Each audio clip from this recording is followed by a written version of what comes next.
This is alert now on North Korea, now saying nuclear war could break out at any moment. It's claiming the U.S. is moving the needle toward a nuclear crisis. Quote, unless the hostile policy and the nuclear threat of the U.S. is thoroughly eradicated, we will never put our nuclear weapons and ballistic rockets on the negotiation table under any circumstance. Now, these latest threats, as Vice President Mike Pence says, the U.S. is looking for a peaceful resolution.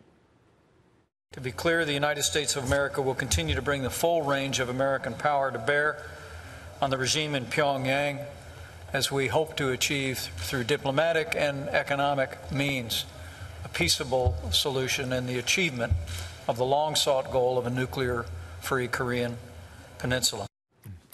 John Bolton, former U.S. ambassador to the UN, senior fellow American Enterprise Institute, and a Fox News contributor. And, sir, good morning to you. So the rhetoric's hot. Does it match the facts? This is propaganda from the North Koreans. They're trying to intimidate those Americans who are capable of being intimidated, and unfortunately there are a large number of them. The threat in the region is North Korea's nuclear weapons program. That's what we've been grappling with unsuccessfully for 25 years. And the idea that somehow we're responsible for it really is ludicrous, except to those who buy that kind of North Korean propaganda. Now, you used to work at the UN. You know this stuff very well. Apparently, the prepared remarks had that comment, nuclear war may break out at any moment, but it was not read out loud. What do you make of that?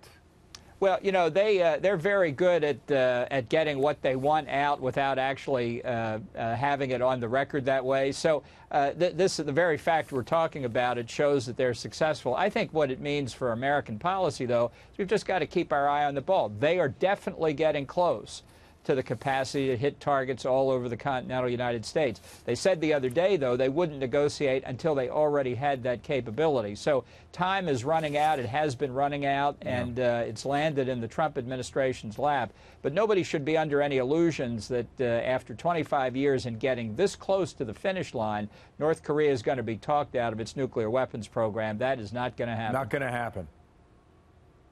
Right. I think the only diplomatic possibility here is with China to put either enough pressure on the regime in North Korea that it collapses, or to acknowledge we need to reunite the two Koreas. Otherwise, the options look a lot grimmer. And I think we have to acknowledge that. Otherwise, look, there's an easy answer here. We can just stop all this and let North Korea get nuclear weapons and live with it. That's what Susan Rice, the national security in the Obama administration, wants to do. Well, Secretary Kelly last week said it's developing a pretty good nuclear re-entry vehicle, so the program continues to advance, as you point out there.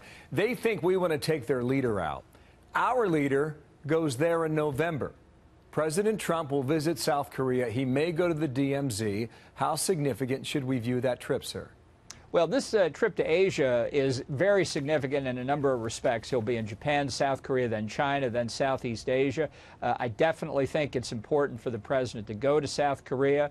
I know he's been there before. I don't know if he's been to the demilitarized zone. It's something that I wish every American could see and confront the North Koreans. But I think this is very important to show them that we are determined, as the president said in his speech to the United Nations a few weeks ago, that as far as North Korea goes, denuclearization is the only way forward, meaning they are not left with nuclear weapons, period. Thank you, sir. We will talk again about this, too.